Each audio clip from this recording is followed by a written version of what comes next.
Hey, everybody. I'm here again in the hosting chair with my boy Alex over here. We're going to talk about Pokemon and Nuzlocke, and that's all we're doing for an hour and a half. Welcome to Respawn Aim Fire Kick-Ass Reverend Gaming Podcast from Apple Idiots. I'm one of your hosts, Adam. He loves Nuzlocke Gumby, and I have with me Alex. Give yourself a middle name, Cozina. There is so much energy that's bursting forth at the moment. Literally, energy is bursting out of my head. I don't know what to say. I don't know what to do. We need to talk about stuff. We are excited. It was a fun show, a good day. I do have a question for you, though, because you've been doing... I am not part narwhal. That is not what I've become anymore. This is just a temporarily light fixture, or maybe a permanent light fixture that I'll have to position myself around. I'm definitely not part narwhal. Okay. Making sure. Not narwhal. Don't even imply it. Not part That's narwhal. why you got to watch the video. I will ask you, right? So you've been doing your Nuzlocke thing, and I've been watching it. I have. And is there a... Because the games you play aren't like the official Pokemon games, right? Aren't they like PC mod versions to be Nuzlocke? Or am I... Explain that to me. And what is the best version to play as well? That's my main question.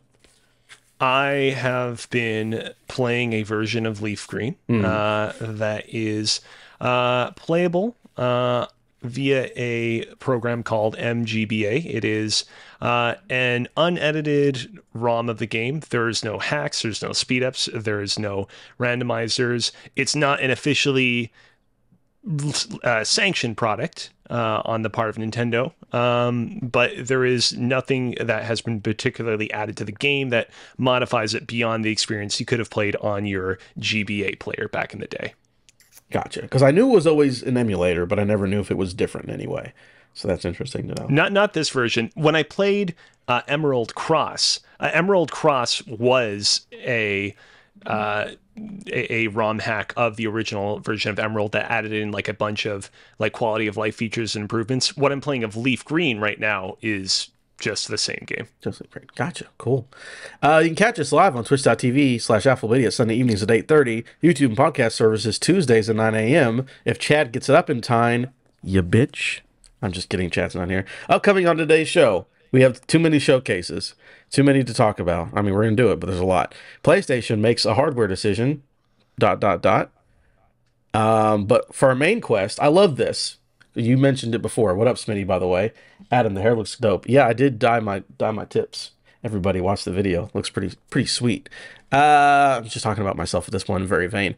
But we were talking about this before, how like a lot of our stories this week are like things that happened late last week. It's like, cool, we got time to digest it, da-da-da-da. And then this story happened in the last 24 hours and has been a big deal and just has can't stop, won't stop. But first up, we're going to pop GTA 6 has a massive leak.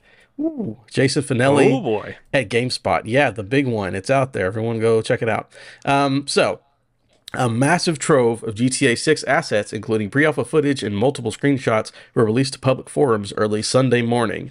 The assets were reportedly taken from Rockstar servers by a single hacker calling themselves Teapot Tube Hacker.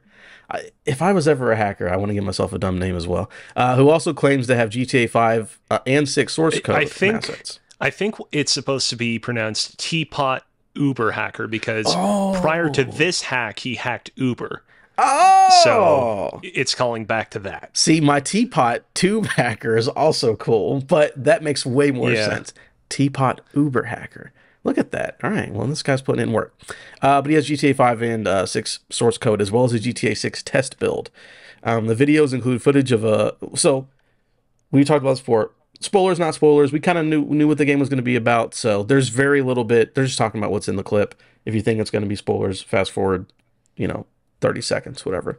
The video includes footage of a female protagonist walking through a strip club, as well as a male character shooting what looks like to be an AK-47 and get passing police cars. In another video, both characters are shown working together as they rob a diner. After news spread throughout social media, the hacker updated the original post, directing any employees of Rockstar or Take-Two Interactive to contact them via email as they were quote-unquote looking to negotiate a deal, which is nefarious to say the least. So, I think you've seen more than I have, because I've only seen the diner video. I have seen a few more clips beyond the diner, but not a whole lot. Like, here's the thing. Grand Theft Auto, not a series that I personally have really ever connected with on a deep level. Obviously, I have a lot of respect for it for starting the open world sandbox genre as we know it. But when this leak came about, I kind of decided very quickly early on, cool. If I see somebody sharing a cool clip or cool screenshot on Twitter, I'll check it out, but I'm not going to actively seek out this stuff, even knowing that, it very well could be that a few days from now, this stuff will all be just wiped from the face of the internet, except for like the, super deep, dark corners of the internet where it'll never truly be wiped from. So yeah, I've really not seen that much more than you've seen, but honestly, like, outside of the like diner hostage situation clip that you were referencing earlier, it's not like there's like a ton more like revelations and secrets out there to be found in a lot of the other footage that's currently available. All this stuff is, it's still in a very kind of early state because presumably it was taken from a very early build of the game, and there's not a whole lot to be inferred from it outside of the fact that it is, undoubtedly the next step forward for the series after GTA 5. It's definitely not like some weird, crazy, elaborate, like hack of GTA 5, crazy mod of it. And yeah, we have now confirmation of a couple of things that had previously been rumored, like it being this Bonnie and Clyde situation and taking place in the Grand Theft Auto series version of Miami, which is Vice City. But outside of that, yeah, I saw some more videos, but I didn't feel like it's not like each subsequent video brought a massive, like, deep revelation and widening into my understanding of what this game was going to be. It was just more in development footage. Yeah, my thing is, it's wild. First of all, hackers can do whatever they want, apparently. But it's where it's the rhetoric and people going back and forth. It's like, first of all, it's very early. So anyone who's like, it doesn't look good. Well, yeah, it's not coming out for 3 years. Like, that's a dumb thing. I saw a great meme. It was like, just like whenever the foundation of your house and you have up like 30 boards for like the outline, they're like, house doesn't look very good. So yeah, it's not done. Idiot. Come on, let's get together. And then just the idea of someone stealing this kind of information and now like, what does that team have to do to make up for it? Or if they could change things. And I don't know, man. I think leaks, this guy, I will see, because Take-Two doesn't seem like they're going to take well to getting threats. It seems like a company that will not negotiate. I don't know, man. It sucks if you didn't want to see anything. Sucks for the people that it affects, but also it's a corporation at the end of the day, and I don't have a lot of love for corporations, so I don't know where I'm at on the whole leak thing. What's funny is I've been reading into this hacker, and I really don't know what his game is because, and I'm assuming they're gender. I truly don't know whether it is a he or a she, but apparently, like, when people typically envision hacking, they think of like, Neo from the Matrix seeing through the code of the world around them. They think of people just typing furiously on computers. Apparently, this guy might have gotten a hold of a lot of this footage and information by like spamming two-factor authentication requests on the company's Slack. Like he did some like weird loophole workaround like that to get into, and apparently not even something all that much more complicated than that, which definitely is something that should be looked into for the future if you can break in that easily. But the other thing too is, he's demanding a ransom for the source codes of GTA 5 and GTA 6 and presumably other stuff that he's currently still withholding. Before he posted that, he like seemingly apparently went to sleep after posting this stuff on the GTA forums, and when he woke up was like, oh man, I wasn't expecting this stuff to blow up. I've gotten so many requests to talk with me, and it's like, you really didn't expect this stuff to blow up? Like, you didn't expect that leaking the sequel to the biggest game of all time, presumably years before it was ever set to come out, even before this leak, was not going to cause a massive shitstorm on the internet? I think that this guy, let's just say, I don't think that this guy is playing with a full hand of cards in terms of his kind of strategic acumens in this situation. Let me put it that way. Or feigning innocence is like, I know this is a criminal act, but I didn't know it was going to be a big deal. I'm not an idiot. But yeah, so everyone, watch the internet if you don't want to see anything. I will say, I hope that game comes out good. Probably will. We'll see in a couple of years. I hope this doesn't affect too many people or development too much. But I think that's really it. I guess we'll move on to playtime because we got a lot coming up, a lot of showcase stuff. So we get through this. I'll go with you first because you've been talking about a couple of these things for a little while.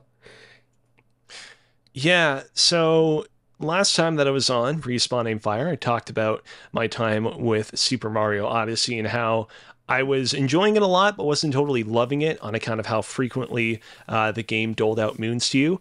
I finally beat the game, and I will say the game did definitely get demonstratively better the further I got into it. I felt like getting each individual moon became a little bit more of a challenge, and I definitely appreciated that. I thought that the final world of the main story campaign was very satisfying, especially the kind of final few moments and surprises that occurred at the end of it. I was a little disappointed that, of course, Bowsette didn't actually show up. But overall, walked away very satisfied. Still probably not my favorite of the mainline 3D Mario games, but I still have literally hundreds of moons yet to collect. I don't know that I'm going to go and try to get my hands on all 880 of them, but I will definitely delve a little bit more deeply into the game than I've been diving thus far and see if my opinion of it kind of improves over time. And yeah, that's kind of where I'm at with that. What else? Oh yeah, I also have been playing a little bit of Splatoon 3. Not initially a game I was planning on getting at launch, but I had a group of friends that were like, hey, we really want to play Splatoon 3. If you want to play Splatoon 3 with us, by all means, get in on it. And so I got my hands on that. My history with the Splatoon franchise is previously I played Splatoon 1 on the Wii U because I, wanted to do my best as a loyal Nintendo fan to support the Wii U back in the day. Had fun with its multiplayer component, had fun with its single player component, but didn't walk away super in love with the series. Skipped Splatoon 2 when it came out at the beginning of the Switch, and so I am coming back to the series after a kind of long hiatus. And I gotta say, a little bit overwhelming, considering just how many weapons, how many abilities, how many knickknacks and doodads you can kind of customize now that previously were not present in Splatoon 1 or were present in Splatoon 1 and I've just forgot about. But overall, I actually had a lot of fun with its multiplayer, but I definitely am not the best player out there. I still need to continue to level up and get my hands on more weapons because I can tell this is going to be one of those games where eventually you just need to kind of find your specific weapon that kind of speaks to you the most and kind of stick with that and get good at that. And that until then, there is going to be a little bit of a intermediary period where you're just sort of like swapping through weapons, trying to find the kind of Goldilocks weapon that works best for you. So far, I've had a lot of success with the paintbrush weapon. I know it has an in-game name that I'm forgetting at the moment, but using that weapon has been a real treat. And yeah, I don't know. Do you? What exactly is your experience with Splatoon? Didn't like it. I played it. I played it on Wii U. I was like, this is all right, but I was like, there wasn't really a lot of staying power, and people didn't really stay with it much on Wii U. And then I did not want to get 2 because I'm like, that's the same game with one more map. I'm not spending $60 for that. So I'm not really a Splatoon person. But if I was like you and had a group of people, when you have a group of friends, everything can be a little bit better. So oh yeah, that for sure might have changed things instead of trying to play it by myself on the Wii U, which was not a good time. And on the subject of playing it together with friends, I was kind of shocked by how well things went in terms of online connectivity. Nintendo games have a reputation for having piss poor online options and matchmaking and whatnot. Everything went surprisingly smoothly when we played Splatoon 3 together, which is, it kind of took me a little bit aback because I saw some articles floating online about how apparently the online in the game wasn't very good. I saw one Kotaku article which was like, oh man, this is unacceptable. So I guess I either just got lucky or it's a little bit all over the place. In either case, that part of it worked out really well. And last game that I played, I just snuck this in over on the weekend. Platyburd. You heard of Platyburd? I have heard of it. It's one of those, huh? It's one of those. It's actually Platyburd 1 because they also released Platyburd 2, 3, 4, 5, and 6. I'll get around to the other 5 at some point. I was thinking, Extra Life is coming up later on this year. And I was thinking it would be fun. Prior Extra Lives, I've done like kind of a a cornucopia of different games. I'll be like, all right, hour 1, I'll play Tomb Raider. Hour 2, I'll play Pokemon. Hour 3, I'll play God of War.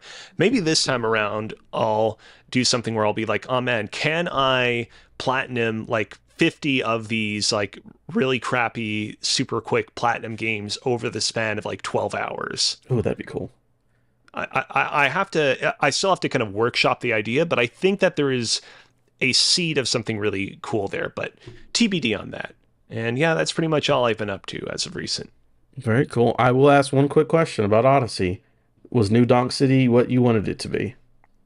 New Donk City was pretty good. In retrospect, I do kind of regret the fact that I spent so much of that early game kind of in anguish at the fact that New Donk City wasn't, provided to me quite so right away. I think that if I had known in advance that world was only going to show up like 60% or so of the way through the game, I would have enjoyed and savored those early worlds a little bit more. Regardless, I did enjoy it. I think it's arguably, I don't want to go ahead and say that it's the best world in the game because I know that I still have some additional secrets yet to unlock, but it definitely is up there among the best worlds in that game. I had a lot of fun there. Very cool to hear. I like that. That music's really good. Oh yeah, it's real catchy. For me, so I played something old, something new, something borrowed, something blue. Maybe does that fit in? I can make it fit in. So I'm gonna start with the old things first. I think that's what people say when they're getting married, right? So first for me, I played a little bit of Mafia 3 because I was just in an open world mood. And I was like, I haven't finished this game. I love the story, love the characters. Let me just go back and mess around with it. Play a little Mafia 3, run around shooting people in New Orleans in the 60s. Good time. The next, I played a little Shadow of War. Because let me tell you, I finally sat down and watched Rings of Power. And I am all in on Lord of the Rings again, man. I watched The Hobbit. That's how much I wanted Lord of the Rings stuff. I went through those movies again. All 3 of them. Yeah, I'm in the middle of the third one. The third one's where it really goes down. I like the first one. I think the first one was good. I've only seen the first one, and I walked out of the theater finding it perfectly acceptable and fine. I like it. It's fun. I like the cast. It's a fun time. 2 has parts that I really like, that I think are really good. The rest of it's like, yeah. Especially I watched the extended edition for the first time. Like, well, this doesn't need an extended edition. Whatever. And then the third one, I do not love. But again, I just want so much Lord of the Rings, it doesn't matter. So yeah, playing Shadow of War. Started over at the beginning with a new game plus kind of a thing.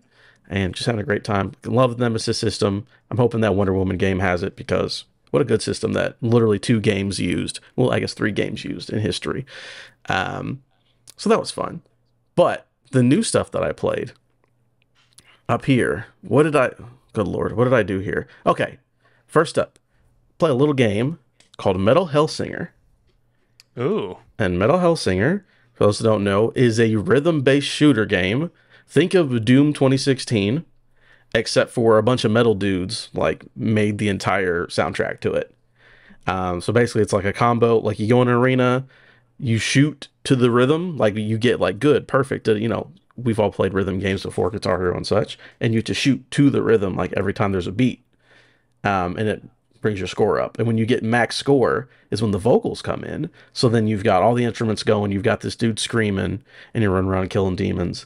And all the different weapons have different timing and all that stuff. I really like that game. I think it's a really cool idea. I think they've nailed the music and that whole rhythm part of it. So I'm enjoying it. I'm going to keep going. I've only beat 2 levels of it. But I think it's a really good idea. I really like that. I think that's very unique and very different, and no one has done anything that way. But again, just think of I'm playing Doom as a demon, but I have to go to metal music. It's cool. I think it's a solid. Especially because it was on Game Pass too, so I can never complain about not having to pay for a video game.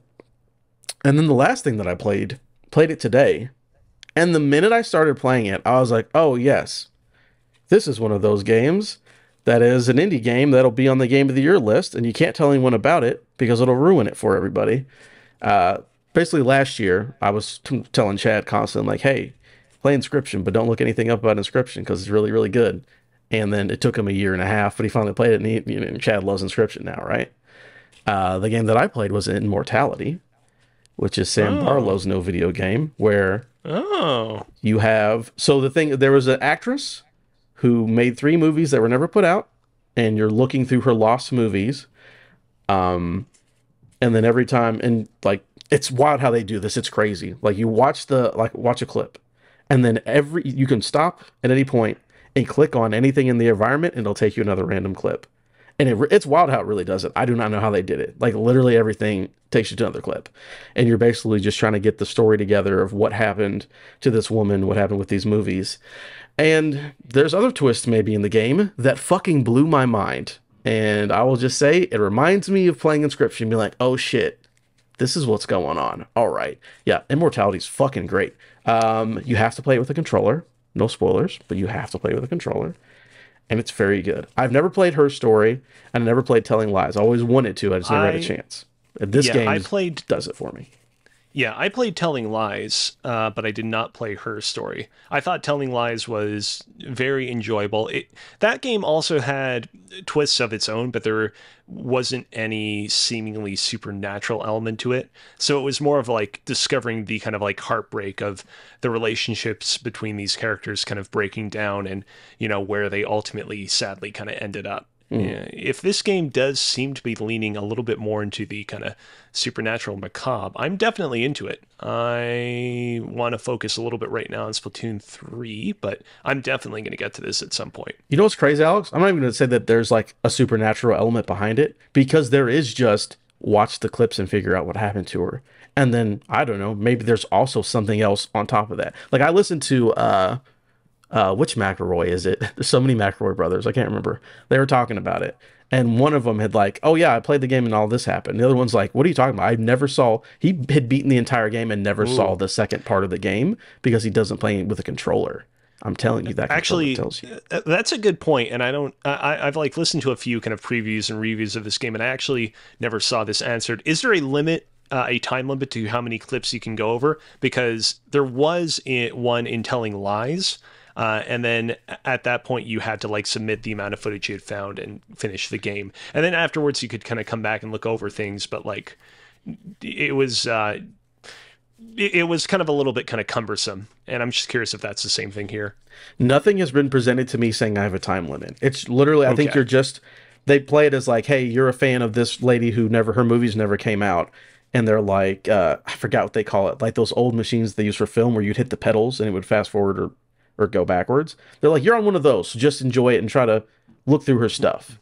But there's no like, hey, you got to solve the mystery in 45 minutes or the world. And no, it's just like, hey, here's all her stuff, everything she's ever done, interviews, everything compiled. And there's rehearsal tests, there's interviews. It's not just the movies. The movies are there too, but it's all that stuff. And you're constantly finding clips and you're putting it together just on your own. No one's telling you to do it. You're just following the mystery because you want to. And there's a couple mysteries you can find that are pretty good.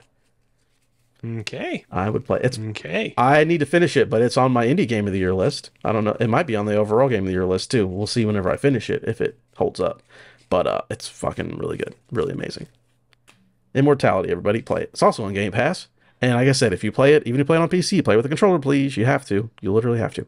But moving on. We go on to our quest log.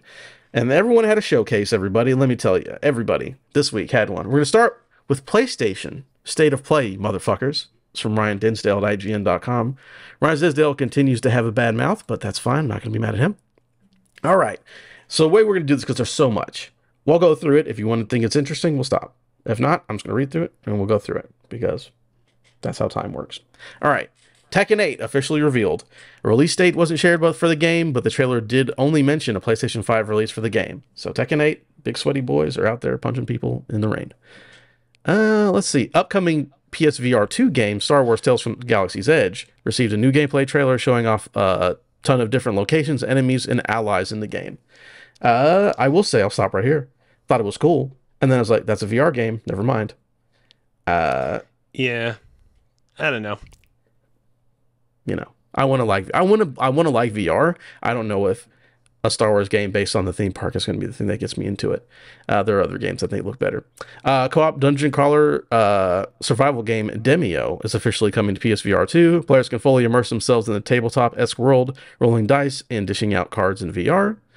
Yakuza, is it Yakuza or Yakuza? Why do I say Yakuza? It is Yakuza. I mean, that's like the as close as I can possibly muster the original Japanese pronunciation of it. I mean, I think just saying Yakuza is fine. Well, we're not going to be saying it pretty soon, anyways. Never again. Yakuza spin-off Ah, game. Is it Ishin? You know Japanese better than I do. I'm really bad at uh, Japanese. hold on a sec. Let me just pull up the document so I'm right on with you. Ishin. Ishin is getting released for the first time outside of Japan in the form of Like a Dragon Ishin. The game is coming to PS4 and PS5 in February 2023. Again, it's a old Yakuza game that never came over, and now they're bringing it over because everyone loves those games now. Hell yeah. There's that.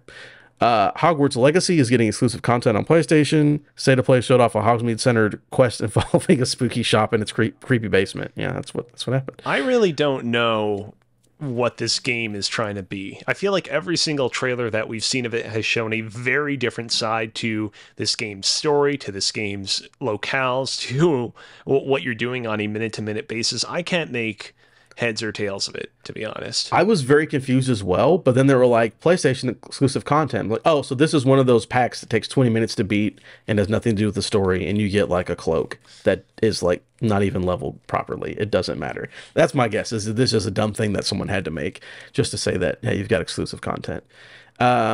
Ironwood Studio, this one I'm interested. Ironwood Studios' first game is officially called Pacific Drive and will put players behind the wheel as they drive around what appears to be a post-apocalyptic version of the Pacific Northwest.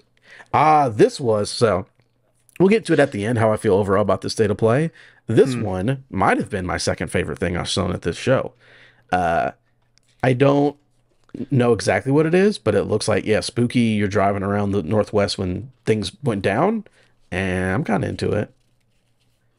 Yeah, so Stalker, which is the kind of much delayed game uh from I forget the Ukraine-based studio. I forget what they're called. I know they're in Ukraine. Yeah, I don't remember the name of the studio either. Yeah.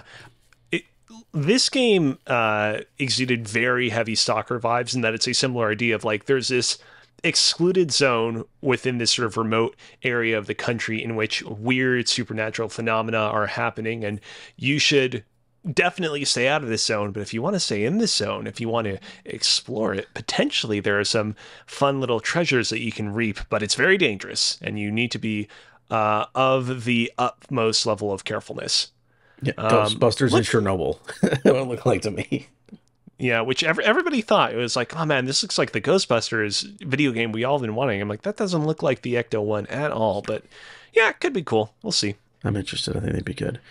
Sin Duality has been announced from Bandai Namco, a third-person shooter featuring mechs. A trailer showed off the game in action alongside a 2023 release window. Project Eve, the extremely shiny-looking action game shown off last year from Korean studio Shift Up, has reemerged as Stellar Blade. The trailer showed off a mix of gameplay and cinematics, giving players a look at the game's futuristic setting and story. Do I need to stop because it's highlighted? It looked this game looked quite good, all things considered. I feel like with a lot of these like Japanese action RPGs, unless it's coming from a big prestigious name like Square Enix, Yoko Taro, or Platinum Games, I don't really pay them all that much attention. But this game kind of won me over with its like sheer production values. It actually looks very solid. All right. There's no date on that one, from what I remember. No, I don't think so. We'll see. That'll be cool. Neo developer Team Ninja has announced an open world samurai game called Rise of the Ronin, a PS5 console exclusive with a 2024 release window. This one, I was like, I thought it looked fine, but apparently got the internet hot and bothered. People were all about, they were like, hey, I want to play as a Ronin and you have a gun, because I guess it's in like 17th century, 18th century, something like that. Neo developer is always a good thing. Team Ninja does make fun games. We'll see. This game, I mean, I'll go ahead and say it now because there's only one thing left, which is the big thing, is that this state of play was a lot of, hey, here's a bunch of Japanese developed games that honestly to me like kind of lead together. Especially with I guess honestly with TGS also being this week, it's like, oh, there's a lot of games by Japanese developers where you play it with a sword. This game to me looked very basic. But I'm like, Team Ninja makes great games, so I'm sure it'll play great. But the internet, everything I saw, people were very excited for it. Did you care one way or the other? No, I didn't particularly care one way or another. The Neo games are a perfect example of like cool, look great. I trust everyone that says that they're fantastic gameplay experiences, but there are just too many other things to play. And so they are ending up on the back burner of, I'll get to it one day eventually, probably not. Oh, yeah, I'm not going to lie. I probably never play Rise of the Ronin. We'll see. Maybe it'll excite me more. And then this one came out, and everyone said it, and I will agree, Alex. This might be one of the better trailers I've seen in recent times. Just as far as like, here's how you pace a trailer, here's how you show a thing off, here's how you get people excited about a thing. I thought the trailer was very good, very good. State of Play closed with the trailer for God of War Ragnarok. This showed off its new gameplay and cinematics, alongside a limited edition DualSense controller that will be released alongside the game. And yeah, it's about a 3.5-minute trailer, 15 seconds, something like that. Yeah, just telling us the story, what's going to be happening in this game, some new gameplay stuff. I thought the trailer was a very well done trailer. Oh yeah.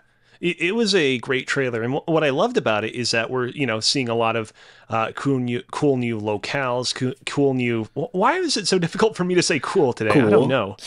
Cool. We're seeing a lot of neat new locales, a lot of neat new locations, a lot of neat new things that we'll be able to do in God of War Ragnarok. But we're still also calling back to creators. God damn it. Kratos. We're still calling back to Kratos's, past adventures as well. I remember when 2018 was coming out, there was a little bit of apprehension on my part of, is this going to be like a continuation of those past games in name only, and for the most part largely ignore them, or will it feature a lot of content from those old games more than we're expecting to? And thankfully it was the latter case, and I'm glad that in this trailer we're seeing a lot of references to those old games as well. I really appreciated the conversation that what we presume is Odin is having with Kratos, in which he's like, what do you know about godhood? Have you ever been loved? Have people ever prayed to you, worshipped you? And like, I just love them, taking aspects, elements of like the original kind of God of War trilogy and kind of like twisting them on their head, reframing it, reshaping it in a new light in that fashion. It's so cool. Yeah, and Kratos hanging out with the Norse version of a God of War. That'll be a fun thing. And then, yeah, the best line from the trailer: "Death can have me when it earns me," or whatever he says. Something about, yeah, death can have me when it earns me. Oh, man. Very, very cool trailer. Excited. I also do like how I want to see how it goes. But we already know, because I just recently played God of War 2018, and they make references to, because you're going through, again, we, as human beings, know what Ragnarok means. If you care anything about mythology, you get what's going on. But I do love how in that game, there are hints to, things that happen in Ragnarok, yada, yada, yada. But they're also like, hey, time is weird. It kind of has already happened and is happening and will happen all at the same time. So I think that they're going to be able to do enough weird things and twist that mythology enough to keep it interesting and not just be like, oh, well, we know Fenrir does this and that does that and this does that. I think they're going to play with it because it's all already happened and it is already happening. So I think that'll be cool. But yeah, great way to end the show. For me, overall, like I said, I honestly didn't care about most of the announcements just because it's either games I don't care about or just aesthetics that I don't necessarily like. But God of War looked really, really cool, of course. And then I think Pacific Drive could be something interesting for me. So pretty good overall. God of War did a lot of heavy lifting for me on that one. Any last thoughts? Yeah, I mean, it was, I would say, pretty so showcased with a really great trailer at the end. Not to disrespect anything that kind of came before it, but Sony, put out what I felt they considered to be a pretty, standard and kind of by the numbers presentation. And I'm glad that it was able to kind of connect with a lot of people. Yeah, very cool. Oh, yeah, I mean, if this didn't have God of War at the end, this would have been probably pretty underwhelming one for everybody. So, it does a lot of lifting. I'm very excited for that game. Nintendo Direct. No cuss words here. It's from Adam Bankhurst at IGN. Now, this one, just a heads up, there was a lot of stuff announced at this. So much that when I got to the bottom, I just started picking out stuff that I knew was interesting. So if there's anything that I did not include, you can bring it up. But it's mostly like when they just started naming like remasters for like a game that came out 30 years ago on only in Japan and no one cared. I was like, I'm not going to put everything in here. But we're going to start at the top. Which was the big one. So yes, I did just put it first. Alongside another short glimpse of gameplay, we finally have a release date and name for the sequel to the Breath of the Wild. On May 12th, 2023, Legend of Zelda Tears of the Kingdom will be released on Nintendo Switch. Trailer contained footage of Link exploring Hyrule, both on land and in the sky. Gave us a look at a new stasis power and the shattered world that Hyrule looks to have become. It also featured a bunch of skydiving, Link riding aboard a stone bird, and so much more. So there we go. We finally got it. We know what it's called. Your sequel to Breath of the Wild. Still confused. They said we can't tell you the title because it'll spoil it, and I would love to know what is being spoiled in that title. I've listened to and read a lot of, thoughts and opinion pieces on this trailer. It seems like the whole thing about the title being a spoiler was a little bit overblown because it was said by, what's his face? The guy at Treehouse who's like been Miyamoto's translator for the past little while. Yeah, I know you're talking about. I don't know his name, but yeah, I know the guy. Apparently he was the guy that originally said it, and the way he phrased it originally was like, the names of these games contain, important information. It wasn't like, oh man, the moment that you hear the title, your mind will burst out of your skull and it'll drip all over to the floor and your mom will have to mop it up. So they did hold it for a long time though. Like they didn't need to hold the title. For sure. And I am obviously just as intrigued with you as to what exactly it means. But yeah, I don't know how you feel about Breath of the Wild, but I'm assuming you are interested for this game. Yeah, kind of. Have I ever really talked about my Breath of the Wild experience on this podcast? I don't know if you had. I know me and Chad, not surprisingly, me and Chad both do not like that video game. I can't speak for him. I don't think it's bad. I think it's overrated as hell. I think it's like fine, and people do backflips and like scream from the clouds. I'm like, it's fine at best. I didn't finish it. I didn't enjoy it. So me and Chad don't love it. I don't know how you feel. So like, I was hugely into the Nintendo Wii back in the day. A lot of people really didn't like that console back when it was originally out, but I personally was very fond of it. The Wii U came around and the quality of the games on that console got better than what we got on the Wii, but all in all, it was just kind of a hard and depressing time to be a Nintendo fan. I got a lot of enjoyment out of it, but by and large, my kind of like Nintendo fandom was definitely on the decline during that period. And then when the Switch came out, of course, I went ahead and got Breath of the Wild right off the bat because everyone was saying this is like the next best thing since sliced bread.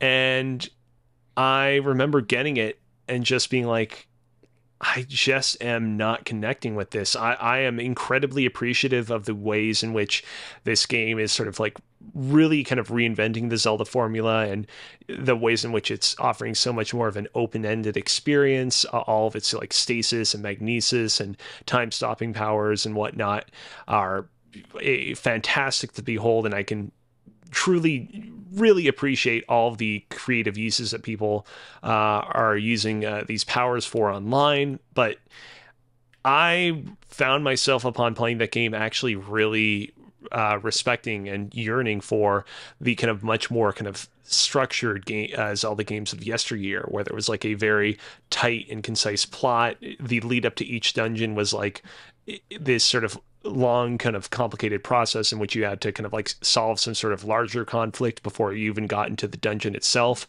A lot of people kind of complained about the lack of like proper traditional Zelda dungeons in Breath of the Wild. Personally, that wasn't even that much of a big issue for me. I was just kind of disappointed overall by how open-ended to a bad degree, at least for me, it felt at times. I kind of wanted an experience where there was just a little bit more of a kind of like structured macro narrative and a bunch of structured kind of micro narratives for each kind of step of the adventure that you took.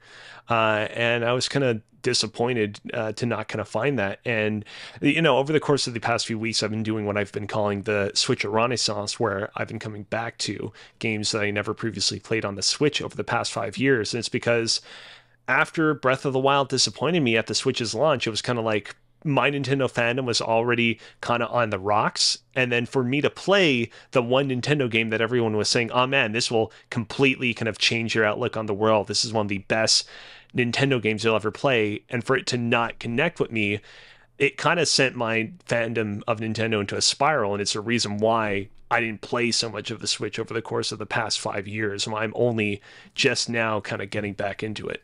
Into it. Man, you're in good company because, yeah, me and Chad, again, I can't speak specifically for Chad, but everything you said about it, I feel the exact same way. I think it's fine. I don't think it sucks, but yeah, you're in, there's a lot of us, actually. A lot of people don't think that game's the greatest thing of all time, but we'll definitely get into it on a future episode, because that was like, I'll admit that was a little bit rambly on my part. I have a more concise and well thought out critique of my thoughts on this game that we'll eventually get to at some point. I do want to give it another shot, though. I don't want my experience with the Breath of the Wild to begin and end with me not connecting with it at the Switch's launch and never playing it again. I do want to give it another shot. My exquisite take is it's booty water. But anyways, the new one, people will be excited. No, I'm just kidding. People will be excited and have a good time. May 12th, good date. So we know it's a big game coming out next year. We'll go on to the next one. I love this one. Pikmin 4 will arrive in 2023, Woo! Which is also about as much as they showed us. It was like, hey, here's a backyard, here's the Pikmin. But that's cool that it's finally coming out, because he's been talking about that game forever. I'm happy that it's finally happening. Pikmin 3, an example of a Nintendo Wii U game that I really enjoyed. Pikmin 1 and 2, examples of Nintendo Wii games I also really enjoyed. I know they originally released on the GameCube, but they re-released on the Wii with like pointer motion controls, and they worked really well there. So hell yeah, bring on Pikmin 4. Absolutely. Be a fun time. Fire Emblem Engage is the next main entry in the Fire Emblem series, and it will follow a story set 1,000 years after Four Kingdoms sealed away the greatest evil known as the Fell Dragon. In Engage, players will become a divine dragon called Alir, who must work to collect Elden rings, emblem rings. Okay, guys, to bring peace back to the continent of Ios. Along your journey, you will even be able to have other previous Fire Emblem characters join your party, like Marth and Silix. Good lord, there's so much writing here. Fire Emblem Engage will release on January 20th, 2023. I adored Three Houses. That was like the first one that I was really into. So I like the last one that they made. But every time I watch a trailer, I'm like, man, these games look bad. And then I'm like, no, but Three Houses was really good, and I also did not like that trailer. But it's very much like, it reminded me of the mobile game, where it's like, hey, Martha's here. Hey, this other old character's here. You want to play with your old characters? It reminds me a lot of like those mobile gacha games where it's like, hey, you can pull like artwork of like past characters from this franchise or series, and then you can use those pieces of artwork in battle to do more damage, and you can get special holographic versions of the same artwork that do more damage. It kind of felt like that. Yeah. But I don't want to give it too much guff, because again, I really like Three Houses, so I hope it ends up being good, because I really enjoyed that game. But it was like, this is a Fire Emblem trailer for sure. And I will say, like, shout out to Intelligent Systems and Monolith Software for having some of that good cocaine, because those guys have an insane output. Like, this is like they're like. Intelligent Systems has literally been putting out a quality Nintendo first party game every single year for like the past decade. Or hold on a second. Actually, they didn't put out anything in 2022, but 2021, WarioWare Get It Together. 2020, Paper Mario: The Origami King. 2019, Fire Emblem Three Houses. 2018, WarioWare Gold. 2017, Fire Emblem Echoes: Shadows of Valentia. Like, I don't know what deal with the devil they managed to make to put out games at such a clip, but they're doing it, and I have nothing but respect for that. Same deal Insomniac made with the devil to get all those games out. They're like the holy triforce of developers that just won't stop. They won't quit, yeah. Kirby's Return to Dreamland was first released on the Wii in 2011, and in 2023, we'll see it released on Switch in a brand new, I'm just going to say package. I'm not saying that other part. This updated title features up to 4-player multiplayer and a collection of minigame. Kirby's Return to Dreamland Deluxe will be released on February 24th, 2023. So this is another it's a Wii game, so you probably played it, right? I actually didn't play this one. I played Kirby's Epic Yarn on the Wii, but I didn't play this one because I think it came just a little bit too late towards the end. This is one of those Kirby games, though, where everyone's like, yo, I know it looks real bright and sunshiny and fluffy on the surface, but it has a dark, kind of shadow to it, in the same way that people have been saying very similar things about the Kirby game, Kirby and the Forgotten Land, that just came out. So I don't know. I don't know if this is something that I'm necessarily itching to get to, but I suppose it wouldn't be worth checking out at some point. Well, if you don't want to try that, try this other game that also comes out the same day. By the way, very early next year, Nintendo's wild. Octopath Traveler 2 will be released on the same day, February 24th, 2023. It will bring with it a whole new group of heroes and a brand new story to experience in the world of Celestia, all with the same wonderful 2D HD art style. Octopath Traveler 2 will not be Switch exclusive and will also launch on PC, PS5, and PS4. Again, great art style. Game is really, really cool. Watching this trailer, I was like, okay, a new one, that would be cool. And then I remembered why I stopped playing the first one, because it's do a bunch of detached stories and that take 100 hours. I'm like, oh yeah, that's right. Maybe not. Yeah. So there was that other game that came out recently, Live Alive, that seemed like now that game is out, it seems pretty apparent that like, oh, the Octopath Traveler games are clearly paying tribute to what Live Alive did back in the day of telling all these like disparate stories that are like secretly kind of interconnected. It seems to me like if you're kind of after that experience on the Switch, Live Alive is actually the better game to go for, because it seems like all of the individual micro stories in that game at the very least are a lot shorter. Like you're kind of in and out there. I like am always extremely impressed whenever I see these Octopath Traveler triangle strategy games pop up at Nintendo Directs, but they always seem so incredibly massive and long and hulking, and that always kind of deters me from getting in on them. Yeah, like I said, love the art style. It was fun to play, but I got, 10 hours in that first one. I'm like, oh, this is going to go on forever. No, thank you. But no, that'll be cool. I'm glad that they get to keep making those games because that art style is great. A new Bayonetta 3 trailer revealed a bit more of the game that's set to be released on October 28th. The new footage showed off combat, demon summoning, Bayonetta's transformation abilities, and more. Ooh. You're excited, right? You're getting through all of them? You're getting this one? I am. I most likely will get it. I love the part in the trailer where they were like, in the first game, she fought to recover her memories. In the second game, she fought to save her friends. And now she's fighting to save the world. I'm like, hell yeah. Very cool. Bayonetta 3, let's go. Ramping it up. Final Fantasy Theater Rhythm. Yeah, the theater game, 3DS, Final Fantasy. Good. Awesome. I just don't care. Nintendo. I played, I just want to say, I did play the original game that came out on the 3DS. I'm pretty sure I bought it even. I might even have it somewhere over there. I thought it was fine. Okay. Yeah, I think it's just a collection. Basically. Nintendo revealed some upcoming games that will soon be added to Nintendo Switch Online. Perhaps the most exciting is GoldenEye 007. It wasn't, if that wasn't exciting enough, GoldenEye will also feature online play that's specifically for the Switch version. We'll talk about that in a second. In addition to GoldenEye, Pilot Wings, Mario Party 1, 2, 3, Pokemon Stadium 1 and 2, 10 Days Snowboarding, and Excite Bike will also be joining the service this year and next.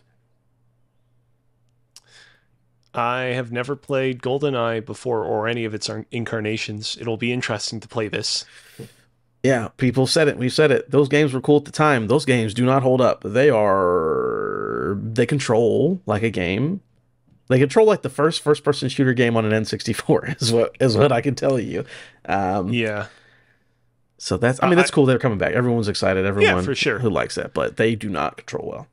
I will say, I am really happy to see Pokemon Stadium 1 and 2 come to the Virtual Console as well. Ooh. That being said, some of my favorite Pokemon YouTubers were saying, it's a little unfortunate, however, that you won't be able to transfer your Pokemon into those games, because if you try to play through some of the Pokemon-based challenges in those games where you take on gym leaders or the Elite Four or whatnot with the rental Pokemon available in those games, it's like really super duper hard, because the rental Pokemon are not really built with like high level competitive strategy in mind. So that's unfortunate, but I mean, I appreciate a challenge every now and then. Yeah. And then also I know GoldenEye 007 Remaster is coming to Xbox, but I don't believe that one has online multiplayer. The only reason this one has it is because Nintendo Switch Online has multiplayer for their N64 games. So. But the kind of whole controversy there is that despite not having online multiplayer, everything else about that version of GoldenEye apparently sounded real clutch. So yeah, You win some, you lose some, I guess. We'll see. Crisis Core Final Fantasy VII Reunion will be released on December 13th on Switch and other platforms. It is the story of Zack in a remaster of the PSP Classic. I know Chad's excited. Now we have a release date. I think that was the new information here, was the actual release date. Let's see. Wave 3 of Mario Kart 8 Deluxe Booster Course Pack will launch the holiday. Nintendo Switch Sports will also get golf. Mario Strikers also gets its second free update and adds Pauline and Diddy Kong to the roster. A lot of DLC stuff here.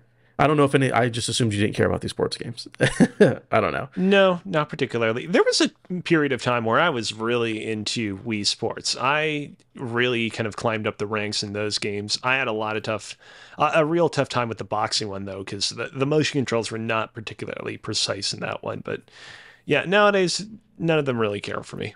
Yeah, I've noticed that Nintendo, those are always like the lowest rated ones, and people play them for a weekend and never talk about them again. Like I remember it was like, oh, Strikers is going to be cool, and then no one talked about it after the Sunday of the day it came out. So, but hey, new content. DLC for Xenoblade Chronicles 3 will add a new mechanical hero named Ino. Also add challenge battles and new outfits. DLC arrives October 13th. Here we go. First Splatfest for Splatoon 3 will arrive soon. Ask players to decide if they'd rather bring gear, grub, or fun with them to a deserted island. I went ahead and chose gear when I loaded into Splatoon 3 because I approached it from a very logical Spock-like perspective. I figured that if we're going to be living long-term on this island, you better bring gear so you can make your own food, and we'll figure out the fun along the way. Yeah, fun is literally the least important thing if I'm trying to survive. Let me be honest with you. Gear, grab, I give you that. You can just do a podcast, except you won't record it. That'll be your fun when you're on the island. Yeah, I've seen Castaway. Tom Hanks did just fine, entertaining himself. While it's just a cloud version, Resident Evil Village will let Resident Evil Village Cloud will let Switch owners meet Lady Dimitrescu and experience the latest Resident Evil story. This cloud version will release October 28th. Let's see. And this is where, oh God, this part of the direct was great. When it's like, hey, you want to talk about 7 farming games in a row? GameCube's Harvest Moon: A Wonderful Life is getting remade as Story of Seasons: A Wonderful Life. Be released on Switch in summer 2023. Fae Farm is a farm sim RPG for up to 4 players. Harvestella gets a demo today ahead of its November 4th release date, which is the Square Enix JRPG farm game. What are you smiling for?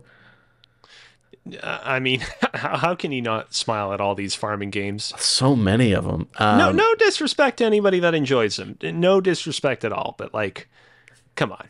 I like a good farming game. I don't like 7 farming games. Let me tell you. But I'm trying to remember, like, what was like the last farming game I really got into. Like, so like typically in the past when I played any of the Pokemon games that involve you like growing berries, for example, like I tend to mess around with that stuff a lot. I've definitely grown a few berries in my time back in the day playing Pokemon Emerald, Pokemon Sapphire. I mean, it's not really a farming game, but I did have a lot of fun in Plants vs. Zombies.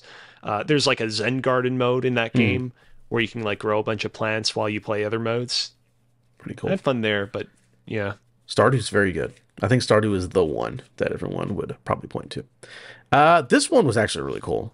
Fatal Frame: Mask of the Lunar Eclipse, which was first released in Japan on the Wii in 2008 and never made it to the West, were live on Nintendo Switch in early 2023. Fatal Frame are cool games, good horror games that we don't get very many of. I think the series has releases are few and far between, so that's cool. They're bringing one over. That series, like in the same league as Bayonetta, where it used to be like a multi-platform release, a little bit more associated with like PlayStation than Nintendo, and then for whatever reason, the studio behind it decided, you know what, we're going to get in bed with Nintendo and almost exclusively release our series on Nintendo consoles for the foreseeable future, despite our video game series not being at all what you think about when you think about sort of Nintendo's ecosystem of franchises. Yeah, I love when Nintendo gets weird. Also, shout out to Llama, because Llama is absolutely the #1 person who brought up Fatal Frame being a thing, and I was like, oh yeah, you're right, Fatal Frame was fucking cool. Llama's in the chat. Tunic, that game that's basically Legend of Zelda 2, but made in modern times, arrives on Nintendo Switch on September 27th. Everyone play Tunic if you haven't, because Tunic is awesome. Hell yeah. I'm looking forward to when it arrives on PlayStation because I'll be able to get myself a new platinum trophy. Probably the same day if I had to guess. I'm Yep, not I looking it up. just confirmed September 27th, PlayStation 4, PlayStation 5, Nintendo Switch. Very cool. It Takes Two. Last year just destroyed Jeff Keighley's show, getting all the awards. The charming co-op adventure released on Nintendo Switch on November 4th of 2022. So you got to highlight it. Oh, as you were going through this one, do you remember how Take-Two Interactive sued what's his face for this game, and it was like literally like days before the Game Awards, and like you can tell that like he was trying so hard to bite his tongue to not talk about it because like you don't want to bring up something like that in the middle of a big award ceremony like that. Yeah, that was wild. What if the guy responsible for the Grand Theft Auto 6 leak is Josef Fares? Oh, it's Joseph. It was him all along. He's getting his revenge. That would be great. Fuck Take-Two, as he would say. This actually surprised the shit out of me. Sifu, the Kung Fu action brawler, will be released on Switch on November 8th, 2022. Sifu, which we were told was a PlayStation exclusive that came out earlier this year, is now coming to Switch. So I'm assuming we'll hear about it coming to Xbox, and it's already on PC. So that one wasn't very long as an exclusive, but here it is, coming to other places. I've been meaning to play this because I want to play it for Game of the Year. I was very excited, and then when it came out, the reviews were in such a way I was like, there's so much of a mixed bag here. And then also I bought it, and I wouldn't let me download it. So I said, you know what, return it. Reviews are mixed match. So I do want to come back to that. I won't get it on Switch, of course, but it's cool that it's coming there. If I do play this game, I'll do it like I'll sneak in this game at like the very end of the year before we do our Game of the Year stuff on this podcast. That's a December 3rd game if I ever heard it. It's like the perfect example of a game where it's like I'm not like itching to play it. I'm not like, oh man, I better get around to Sifu sometime soon. But because it seems like it's relatively short, it's like, well, if I need to squeeze it in at the end, I can do that. Yeah. And again, there was more stuff here, but the last one that I put on here, because I know people care about this one, Tales of Symphonia Remaster will release on Switch in early 2023. This game, I actually remember going to a friend's house, and he had a GameCube. I believe that's what Symphonia... There's multiple Tales games, but I remember him going on and on and on about Tales of Symphonia. So we're finally getting a remaster. I think it's a GameCube game that was like kind of rare to get or like really popular among collectors. So getting a remaster. I was reading that there's a little bit of controversy online surrounding this title about how apparently when the game originally relaunched on the GameCube back in the day, it ran at 60 FPS. And then subsequent re-releases of this game only ran at 30. And this version of the game will only run at 30.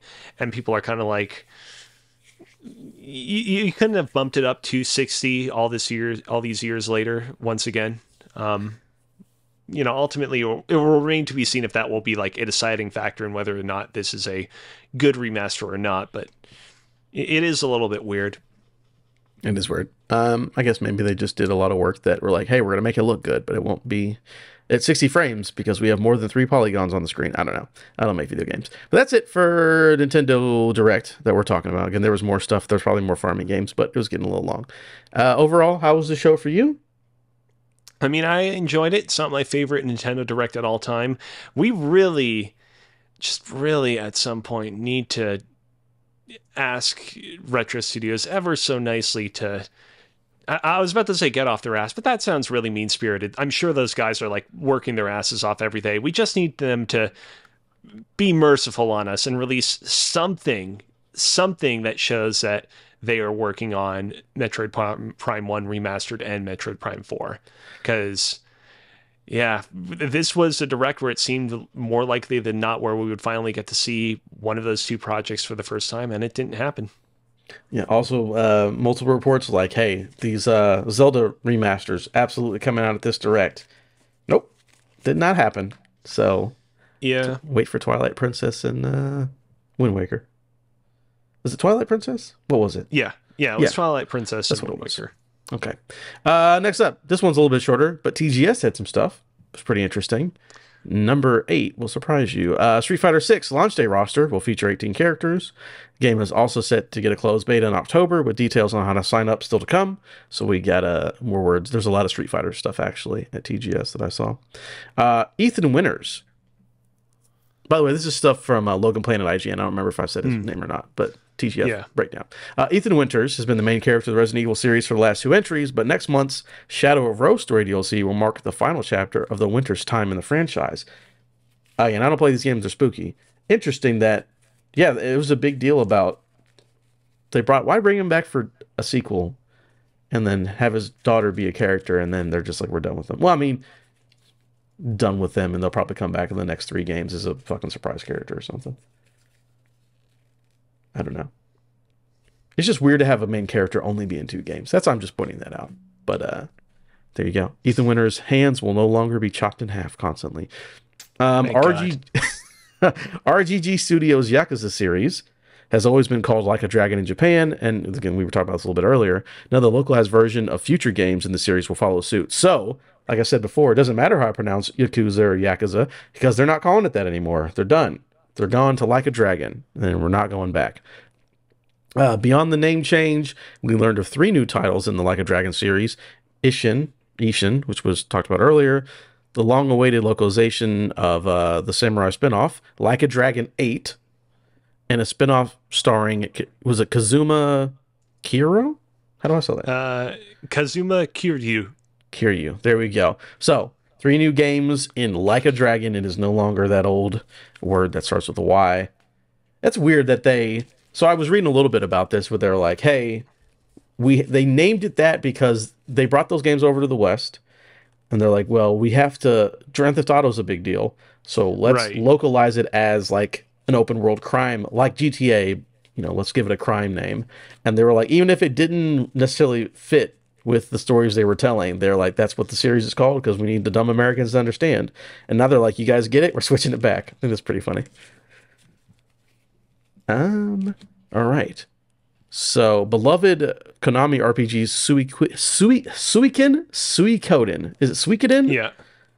I'm pretty sure it's Suikoden. Suikoden. Beloved Konami RPG Suikoden and Suikoden 2 are getting HD remasters for PlayStation, Xbox, Switch, and PC next year. I know that's a big deal because people swear and die by those games. Yeah. Team Ninja's new Soul-like, by the way, Team Ninja making a lot of stuff. Wolong The Fallen Dynasty has a new demo out on PS5 and Xbox Series. The game is also coming to last-gen consoles, but the demo is only available to current-gen console owners. It's going to be just like Neo. So, more Neo-like games from Team Ninja. And lastly, I knew you were excited about this one because you were curious. Yes. Xbox announced that Deathloop is coming to Game Pass on September 20th, so that'll be probably the day you're listening to the podcast. And it will come with a newly extended ending. In addition, Game Pass subscribers can look forward to new Horizon 5 updates, BlazBlue Cross Tag Battle, Guilty Gear Strive, and Ni no Kuni Wrath of the White Witch Remastered. Ni no Kuni I know is on there right now. These are Guilty Gear and BlazBlue, very popular. But yeah, Deathloop, they're like, hey, that year exclusivity is up and we're coming, and there's new content, which is also on PlayStation. Yes, which I was initially very concerned that wasn't going to happen. I literally, the moment that this news broke, started to draft up a tweet that was like, oh man, too bad, pour one out for Deathloop getting exclusive new content on PlayStation. But thankfully that's not the case. It's coming to all platforms that it's currently on. So I'm very happy about that. I have not really actually looked into a whole lot of what I can expect out of the new update just yet, but I am definitely going to play it. I don't think that there are any new trophies attached to it though, but that's okay. Yeah, I think there's a new gun and then a new power as well as extended ending. So I will probably check it out again. Again, I already own it on PlayStation, so maybe I'll polish it off. But that's cool. I like that. Getting it on Game Pass, so yeah, that Bethesda purchase, you're getting an awesome game on Game Pass. And then also, PlayStation people, you still get your content. I believe they added it to the extra and the premium tier PS Plus. So everyone, check out Deathloop if you haven't. I think it's basically with every subscription on the planet. And that's it for DGS. There's just a couple things in there that I thought were interesting to us and our audience. The last story of the day. PlayStation VR is getting left behind from Jenny Zhang at GameSpot. And I love that you're here because it's not a joke. I am very bad at Japanese pronunciations. I'm very bad at French and Japanese. I can do Spanish all day. I can do English, okay. Can't do Spanish, can't do French. I'm very bad at it. Which actually, you can probably speak both, right? Indeed, I can. Oh, I love that. That's perfect. In an episode of the official PlayStation podcast, first spotted by Nibel, SVP of Platinum Experiences, This is Hideaki Nishino. Nishino, all right, said explicitly there will be no backwards compatibility for PSVR games on the PSVR 2. Quote from Nishino. PSVR games are not compatible with PSVR 2 because PSVR 2 is designed to truly deliver a next-gen VR experience. PSVR 2 has much more advanced features like all new controller haptic feedback, adaptive triggers, inside-out tracking, eye tracking, and 3D audio. This means that developing games for PSVR 2 requires a whole different approach than the original PSVR.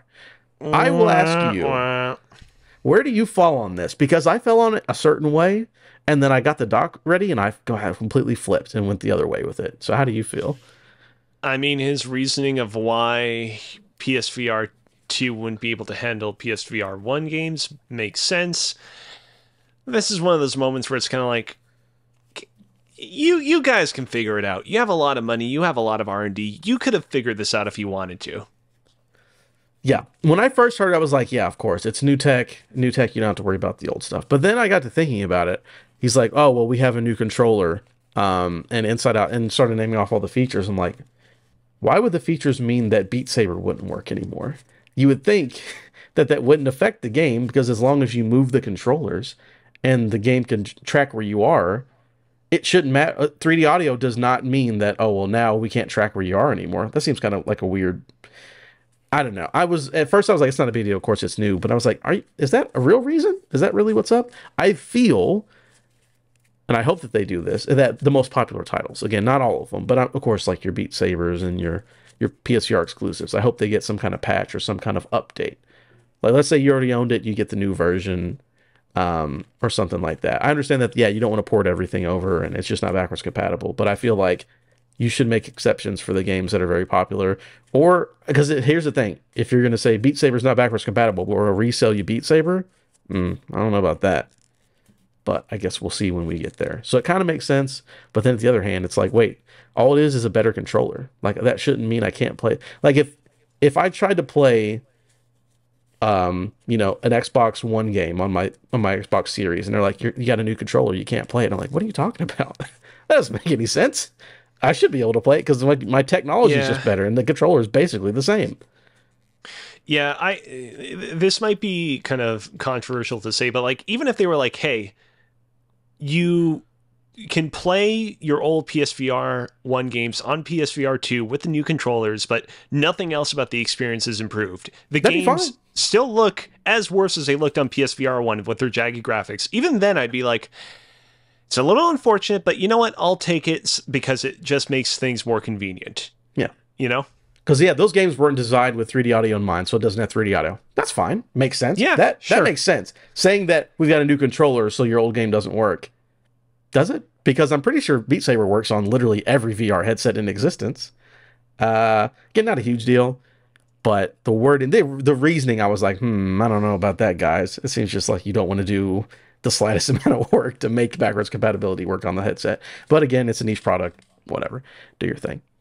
And that's it for the stories. We don't have a Game on Game Show or segment from Adam because I assumed that the show would take enough time, and it did. Look at that, over an hour. So I was right on the money, everybody. So do you have any final words, Alex, before we get out of here? I mean...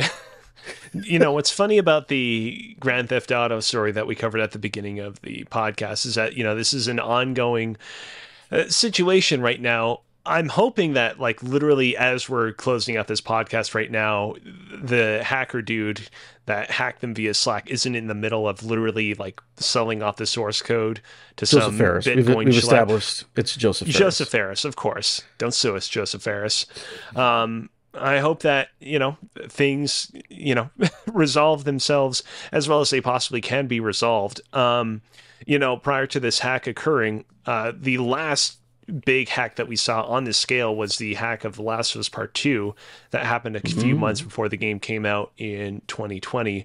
And I just pulled up this tweet that Neil Druckmann put out a few hours ago that I thought was very kind of relevant to the situation. If you listen to the spoiler cast that Respawn Aim Fire did of The Last of Us Part 2 did for The Last of Us Part 2 when it came out back in the day, you'll know that I didn't absolutely love the game, but I think that what Neil Druckmann had to say here was very lovely and relevant. He says, to my fellow devs out there affected by the latest leak, know that while it feels overwhelming right now, it'll pass. One day we'll be playing your game, appreciating your craft, and the leaks will be relegated to a footnote on a Wikipedia page. Keep pushing, keep making art. And then a heart emoji. And with that, yeah, go find me on Twitter at Alex Kazina. Go find me on Twitch at twitch.tv/CozyBearLive. Very cool. Thank you very much. And then I believe you'll be with us next week for a Monday night recording. Indeed, I will. Very cool. So all the boys will be here. So quickly, you can find us at patreon.com/respawnaimfire. Vote on Barf Game for the month. Get dope wallpapers like Dale Earnhardt Junior and senior wallpapers, because Chad is a crazy man and loves to do it. This month's Barf, which is backlog accomplishments with Respawn and Friends, is going to be Zelda 2 Link's Adventure, right? Or Adventures of Link? One of the two. Zelda 2 The Adventure of Link. Which I have not actually really started in proper. I put out that tweet showing me on the title screen, but then I immediately got distracted. I will get around to it, though. I will, yes, I need to find how to emulate that. If anyone knows how to emulate NES games on PC, please hit me up so I can play that, so I don't have to go buy the mini. But anyways, yes, we're sorry. doing... I know we're trying to end this podcast. I'm scrolling through Twitter at the moment. At Okami13_ on Twitter said the wanted level of the guy who leaked GTA 6, and it's just an image of like 100 stars. Just so many stars. They're gonna get them. They're gonna get them. That's great. But yeah, so we're playing Zelda 2. I'll figure out a way to play it. And everyone, have a good night. As the sign off says, Chad's not here, so you have a good evening, and it's not anything snarky. Goodbye.